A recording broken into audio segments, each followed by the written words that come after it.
A True Martial World, Bab 49, Judul, Aku Ingin Satu Item. Yi Yun tidak bisa lagi menunggu. Dia menuangkan saus yang telah dia siapkan sebelumnya dan merobek kaki burung pegar dan menggigitnya. Kulitnya segar dan dagingnya berair. Dagingnya empuk dan minyak keluar dengan setiap gigitan. Mulutnya penuh dengan aroma. Harus dikatakan bahwa burung pegar yang tidak diketahui tetua gemuk itu benar-benar enak.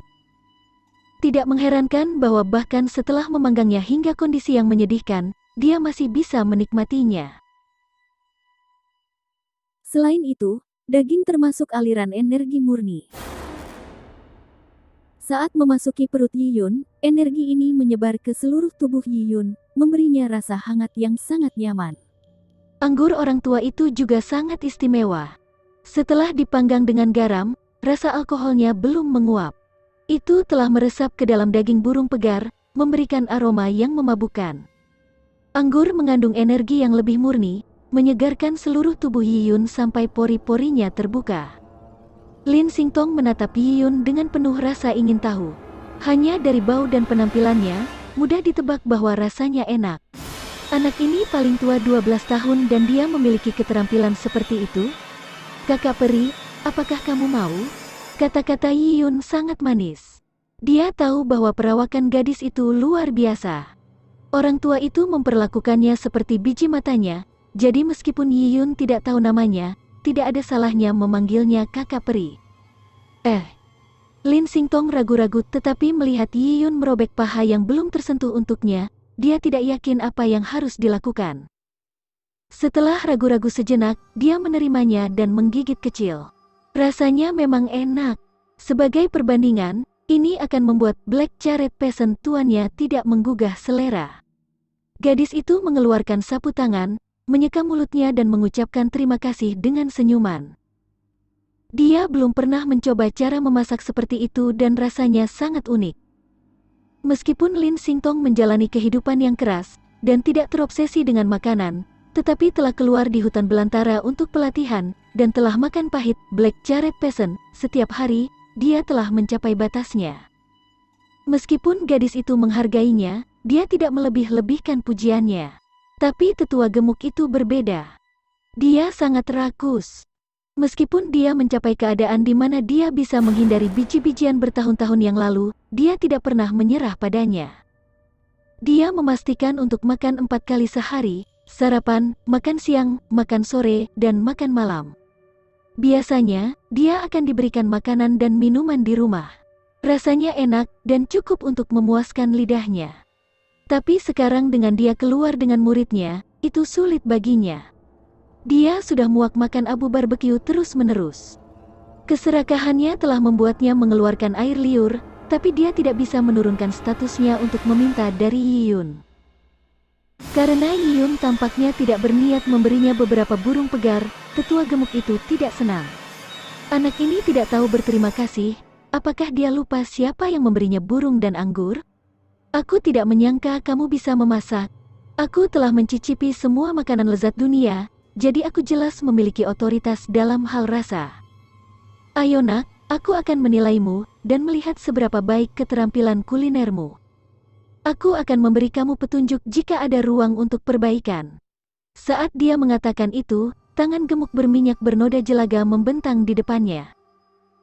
Dia bahkan belum menyeka tangannya karena memakan burung pegar panggang.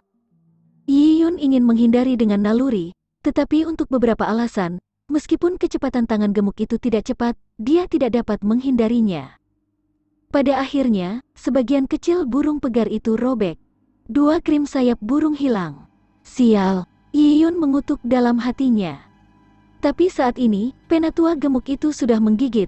Saat dia melihat sinis ke Yi Yun, yang berbunyi, "Kamu pikir kamu bisa menghindari gerakanku dengan kemampuan kecilmu?" Saat dia menggigit, minyak itu meledak dan aroma memenuhi mulutnya. Mata tetua gemuk itu berbinar. Dagingnya memang enak, tapi yang terpenting adalah rasa alkoholnya. Faktanya, lelaki tua itu telah makan banyak makanan lezat, tapi ini pertama kalinya dia melihat pendekatan seperti itu. Setelah alkohol terserap ke dalam daging, itu membuatnya semakin enak. Dia bukan hanya seorang yang rakus, tetapi juga seorang pecandu alkohol. Tidak pernah terlintas dalam pikirannya bahwa alkohol dapat digunakan dengan cara ini. Alkohol dan burung pegar, dua rasa yang berbeda dan lezat jika digabungkan bisa sangat luar biasa. Sebaliknya, ayam pegar panggang yang dia buat sebelumnya hanya cocok untuk anjing. Meskipun lelaki tua itu telah menyelesaikan seekor burung pegar sebelumnya, dan burung yang tidak dikenal itu berukuran sangat besar, tetapi setelah mempelajari teknik menelan gajah, Yiyun tahu bahwa daging itu sangat tahan terhadap pencernaan. Orang normal dapat bertahan hidup dengan stik drum selama berhari-hari tanpa kelaparan. Setelah makan 1,5, orang tua itu tidak menunjukkan tanda-tanda kenyang. Meskipun dia tampak sopan saat memakan burung pegar, kecepatan orang tua itu ternyata sangat cepat. Dia menyelesaikan setengah burung pegar dalam waktu sekitar 1 menit, hanya menyisakan setumpuk tulang.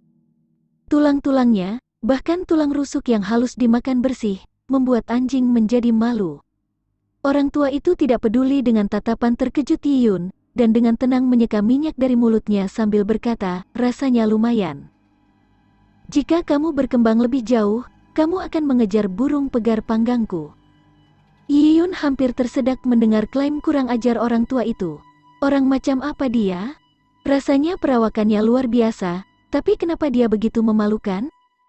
Orang tua itu berpura-pura tidak memperhatikan tatapan menghina Yiyun dan melihat burung pegar panggang garam di tangan Yiyun sambil berkata, mengapa kamu tidak makan?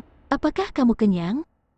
Belum. Yiyun kaget, dia segera menggelengkan kepalanya dan menyerang ayam panggang garam di tangannya. Sungguh lelucon. Jika dia lebih lambat 1 detik, atau bahkan dalam sekejap mata, burung di tangannya bisa berubah menjadi tumpukan tulang. Selain gurih, daging juga merupakan makanan yang enak untuk tubuh. Yiyun merasakan tubuhnya yang awalnya kosong dipenuhi dengan energi dalam waktu singkat. Itu membuat darahnya mulai bergerak dan membuatnya semakin kuat. Mungkinkah burung pegar ini keturunan dari beberapa binatang buas burung purba? Yiyun menerima bahwa dengan orang kaya yang makan jenis makanan ini setiap hari, kekuatan mereka pasti akan meningkat dengan cepat. Dia awalnya merasa gembira karena menyelesaikan tubuh temperetnya, tetapi dia sudah tenang. Titik awalnya dianggap rendah. Bahkan jika dia membuat kebangkitan pesat dalam suku kecil, tetapi dalam suku besar, itu bukanlah hal yang spektakuler. Dia masih memiliki jalan yang panjang. Hei, dari apa yang aku lihat, kamu memiliki beberapa keterampilan kuliner, dan itu bisa dianggap takdir bahwa kita harus saling mengenal. Mengatakan itu, tetua gemuk itu menyentuh cincinnya. Ini adalah kedua kalinya Yiyun mendengar kata-kata ini, dan sudah kebal terhadapnya. Dia dengan tenang menyeka mulutnya, menunggu tetua gemuk itu mengeluarkan sesuatu. Hehe, nak, ambil ini untuk membeli permen, kata tetua gemuk itu sambil mengeluarkan 2 batang emas dari cincinnya. Sepertinya beratnya 0,5 pon. Ini adalah pertama kalinya Yiyun melihat batang emas. Kembali ke bumi, dia hanya melihat pelat emas yang dipajang di kotak kaca bank, tapi tidak sebesar ini. Yiyun tidak bisa menahan pandangannya lagi. Ayo, aku masih memiliki lebih dari 20 ayam. Kamu bisa memasaknya, dan aku akan memberi kamu 2 batang emas ini. Kamu bisa beli banyak manisan, kata lelaki tua itu dengan gembira. Meskipun dia tidak mengakui secara lisan, dia tahu bahwa keterampilan kulinernya tidak seberapa dibandingkan dengan Yiyun. Burung pegar panggang garam Yiyun, terutama dikombinasikan dengan alkohol dan aroma daging telah membuat air liur tetua gemuk itu. Setelah mendengar ini, Yiyun meringkuk. Di Cloud Wilderness, batangan emas hanya enak dipandang, tapi tidak ada gunanya. Di bumi, 2 keping emas besar ini sudah cukup untuk membeli makanan seumur hidup. Tapi di dunia ini, makanan sangat mahal, terutama di Cloud Wilderness.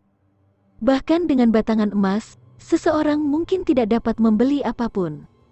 Jika dia menggunakan emas untuk ditukar dengan lian chengyu untuk makanan, itu akan melemparkan dirinya ke serigala. Aku tidak ingin emas, kata Yiyun yang tidak tergerak. Orang tua ini awalnya memberinya koin perunggu, dan sekarang dia memberikan emas. Jelas dia memperlakukan Yiyun sebagai anak yang beruntung, dan bukan seseorang yang berlatih seni bela diri. Master, apakah kamu tidak tahu bahwa hasilnya akan menjadi bencana jika seorang anak membawa emas ke jalanan? Orang tua gemuk tersedak. Pikirnya, bahkan jika Yi Yun tidak bisa menggunakannya, dia bisa memberikannya kepada orang tuanya. Lin Xingtong yang berada di sisi tetua gemuk memandang Yi Yun dengan heran. Prinsip orang yang tidak bersalah mendapat masalah karena kekayaannya sederhana, tetapi sebagai anak berusia 12 tahun, dia tidak hanya tidak terpengaruh oleh emas, tetapi dia mengatakannya sebagai fakta. Itu sangat mengesankan. Lalu apa yang kamu inginkan? Kata si tua gemuk sambil menyimpan emasnya. Aku hanya ingin satu item dari kamu, Pak, kata Yi Yun perlahan dan tenang sambil menatap mata tetua gemuk itu. Tetua gemuk itu berkata dengan penuh minat, katakan. Aku yang kecil ini tahu bahwa Master adalah orang yang luar biasa. Kamu pasti seseorang dengan kedudukan tinggi dan status luar biasa, dengan... Baiklah, hentikan sanjungan itu. Penatua gemuk memandang Yi Yun dengan tatapan tercela. Anak ini sungguh aneh. Oh, aku tidak menjilatmu, aku hanya mengungkapkan kekagumanku padamu. Kamu dapat memiliki semua itu dan dikagumi oleh banyak orang, termasuk aku, karena... Master, kamu memiliki kekuatan. Di alam liar ini, mereka yang memiliki kekuatan akan dihormati oleh orang lain. Jadi aku yang kecil ini akan membuat permintaan dengan keberanian besar untuk satu item, yaitu kekuatan. Yi Yun mengucapkan kata-kata itu dengan percaya diri. Meskipun dia mengatakannya perlahan, itu masuk langsung ke telinga, membuat tetua gemuk itu terkejut. Lin Xingtong mengedipkan matanya yang indah dan menatap Yi Yun dengan heran.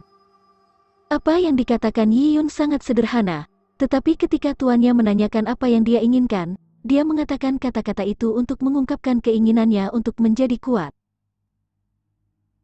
Ini tidak seperti bagaimana anak-anak berbicara tanpa berpikir. Kata-kata ini tidak seperti kata anak kecil.